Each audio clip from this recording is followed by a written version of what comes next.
Welcome to this series exploring innovation, progress and achievement using a technocentric paradigm by Ash Stuart. You may want to also read Ash's original Substack article for the best experience, including footnotes and other details. Episode 48, Seeking Symmetry, Finding Balance, Making Harmony, on being resourceful about sources, resources, and forces. In writing about the march of innovation and progress from my first principles multidisciplinary perspective, I've often sought to connect seemingly mundane developments with much bigger, even universal concepts. Today, I'm going to, in that vein, connect something with the very concept of the law of conservation, something very fundamental to resource management. And despite my use of mundane in the previous sentence, this phenomenon I'm talking about underpins the emergence of the modern world and the material prosperity most of us enjoy. But first, let's see what our fictional friends are up to. Steve, Brian, Brenda, and Irene have reason to be happy. Their business is going well. Their sales increasing. They're making more money now. Bruno the dog and Iris the cat also have reason to be happy. Their toys and treats are getting better. But our friends also have reason to be concerned. Think of the current story as a sequel to what we covered in episode 28, where they got a vibrant chicken-selling business going and now expanded more broadly to cattle. One Friday evening, they're sat in the garden discussing these developments. Brian is like, "You know what, folks? Now that our business growing, and mind you, that's a good thing, I'm not complaining, but somehow I get confused keeping track of things." Brenda is like, "Yes, Brian, the problem is that we simply write down everything we do in a diary, as long sentences just as if we were telling someone a story. And with cattle, the stakes are higher than chickens. Dear Diary, today we sold 2 cows to Bob for 10 silver coins. Also, our dog Bruno seems a bit ill lately. He's not going to work, is it?" Steve is like, "Yes, I don't think diary is a good approach. Besides, I also get confused between diary and dairy spellings." Irene interjects, "No, Steve, that's not the point. The problem is, with a bunch of voluminous sentences, it's hard to keep track. Like, you have to read a whole bunch of previous pages of sentences to make sense of a related purchase or sale to a latest one, and so on. So, nobody knows what to do. They're staring into the blank in front of them. Suddenly, Brenda is like, "Look, did you see what Bruno just did there? Yes, that's it. That is it." Blank stares from everyone. Finally, Brian's like, "Yeah, our dog took a bone from that pit and put it in that one over there. So what?" Brenda continues, "You see, when we buy or sell, it's sort of the same thing happening. So we should think of each such action as something going from one pit to another." Irene jumps up. "Hold on, Brenda. I think you're onto something. So like, we have one pit for things that we have, and when we sell something, say 3 cows, that pit drops by the count of 3 cows. Brian then excitedly, "And because we get paid for the cows, that goes into the pit?" Steve is still confused. "Wait, how many pits are we talking about here? I'm already sinking. Plus, the cows won't fit into that pit. Shall we say he's digging a deeper hole for himself?" Brenda clarifies, "Look, it's not literal. These pits are on paper, not in the soil. We can think of 3 pits: what we have, what we owe, and what we made. And what goes out has to match what comes in. And Steve, on paper, we just note down the counts. Like we count our cattle by counting their heads. For we're not, see footnote, for a classic joke here." Irene adds, "Yes, and to keep everything clear, we stop writing War and Peace. Anachronism alert. In our books on every activity, instead we just put the numbers and key names, and since the incoming and outgoing has to match, we write down all the incomings on the left page of the book, and all the corresponding outgoings on the right page. That way we can check they all match up." They raise their glasses of wine to toast the breakthrough. Bruno dutifully transfers another bone across pits. Iris the cat looking at our friends like, meh, I've seen more advanced stuff than this with my mouse collection all along.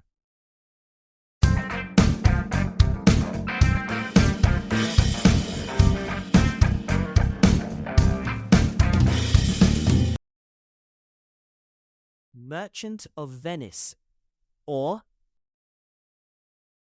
Right, so now to put some flesh on the bones.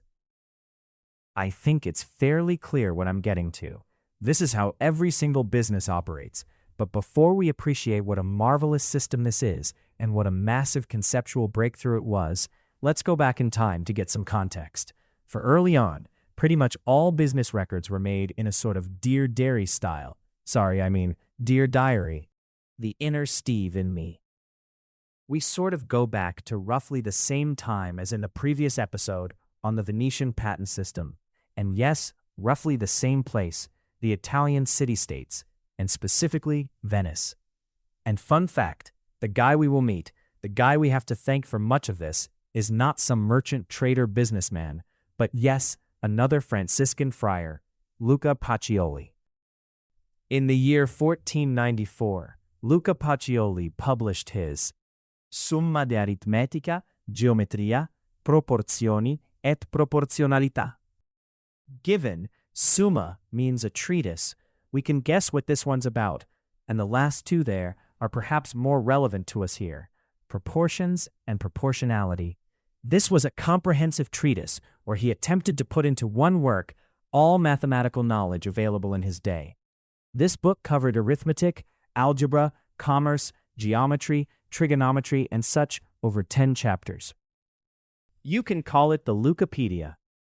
And in one 27-page section of this voluminous work, you may say this one was indeed comparable to War and Peace, except more practical. In Chapter 09, he laid out the foundations of the developments our fictional friends came up with. The discipline of double-entry bookkeeping. Although he's often called the father of accounting, he did not invent the discipline.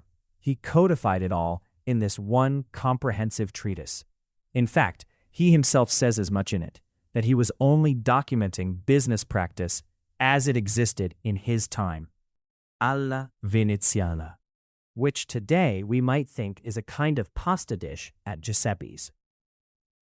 These practices emerged over the 200 years prior to his work, such as the 1300 ledger of Ferralfi. Again, not to be confused for a pasta shape. But, until then confined to a number of traders within the Italian city-states, it was Pacioli's work that changed everything. But first, let me tie up a few loose conceptual threads so we go from the fiction to the facts. Trust me, as before, I'll not get into the technical details right here.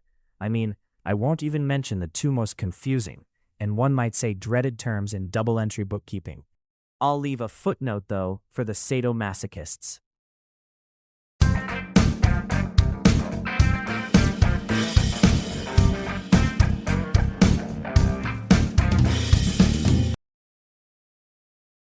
Bread and butter. Let's start with first principles. All trade revolves around the transfer of resources between two parties, running such an activity being called a business. You start off a business by firstly pooling resources, which you could introduce into the business yourself or borrow from someone.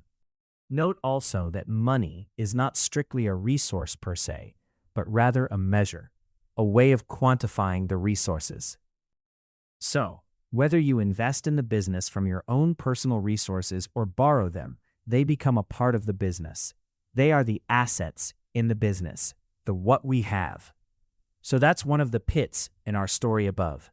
Stuff you may have borrowed constitute another pit, the liabilities, the what we owe. And the stuff you personally put into being formally called equity, essentially your investment or ownership. Thus, when someone's carrying out a business, the combination of labor, material assets, the process of preparing something someone wants to buy, add up to the inputs. Think of these inputs as the flour, yeast, oven, and process as the baking. And what comes out the output, hopefully, tasty bread someone would have to buy. And here's the key bit.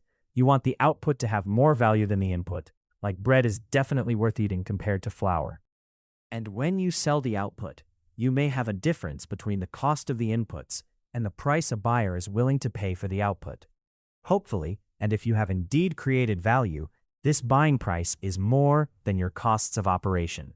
And that is what's called profit. The word profit has a lot of negative connotations among certain circles, but fundamentally, it's just this, that you've created value such that what you get out of the business is more than what you put into it. Otherwise, it's just not a business, perhaps a hobby or a charity. In fact, profit-seeking, if you want to call it that, is the very principle of life itself. Every living creature, and indeed, every cell in its body is essentially profit-seeking. The idea is to get more out of the energy consumed. Otherwise, is life even sustainable? So yes, this is the essence of a business and the process of managing it. I've got a more detailed treatment of these concepts and their repercussions in my earlier econ series. By the way, I use the notion of counting the heads of cattle deliberately. Back in the day, they did count by the heads of cows, which gives us, from Latin, the word for head, capital.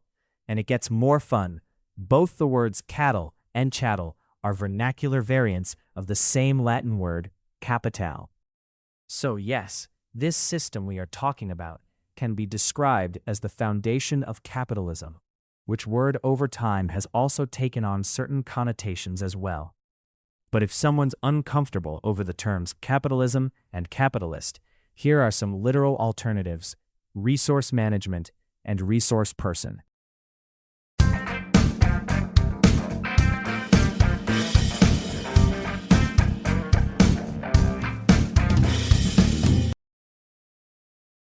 Striking balances.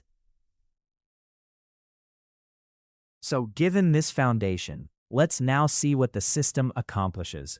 Quite simply, by using these concepts and the broader approach, it ensures transparency of the flow of all resources, of the measure of the value creation, i.e. of profit and loss.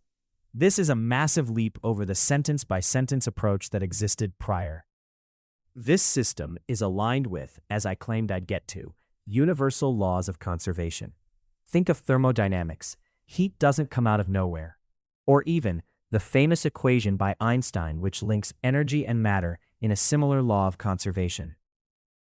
In double-entry bookkeeping, with concepts such as assets, liabilities, and equity, and with procedures such as juxtaposing inputs and outputs, we are in essence capturing the same universal law in action. Furthermore, it makes for the separation of the business from the individual, which is useful not just for clarity, but essential to allow for the business to scale, for new investors to get involved, and so on. But most importantly, given the aforementioned imposition of transparency, it enforced a certain discipline, since the two sides had to match.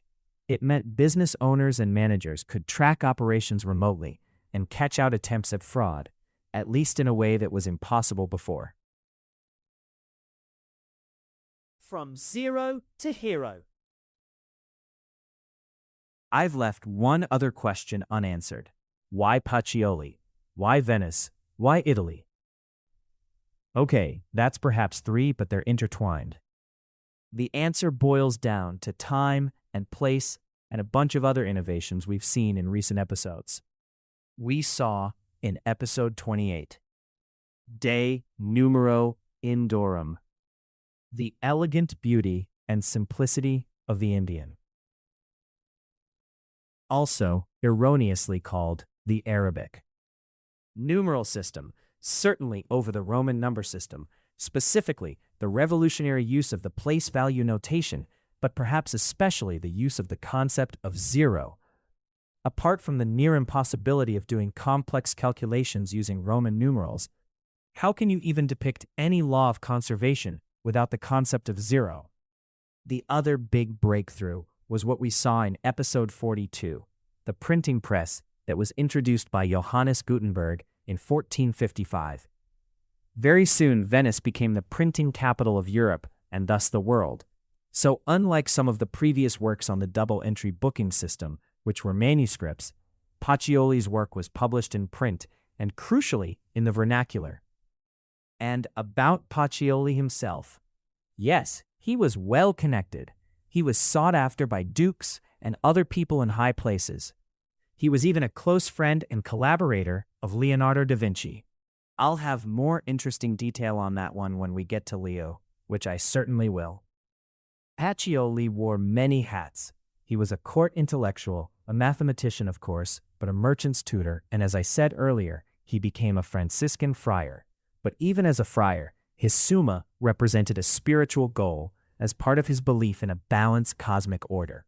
Still, a monkin sect devoted to vows of poverty, he's ended up being called the father of capitalism. Let's also recall two other Franciscan friars we met recently. Roger Bacon in episode 36b1 and William of Ockham in episode 36b2, both in the pursuit of strengthening Christianity, ended up sowing the seeds for modern science. Was there something in the water in the Franciscan monastery? We can perhaps call these Franciscans the patron saints of unintended consequences.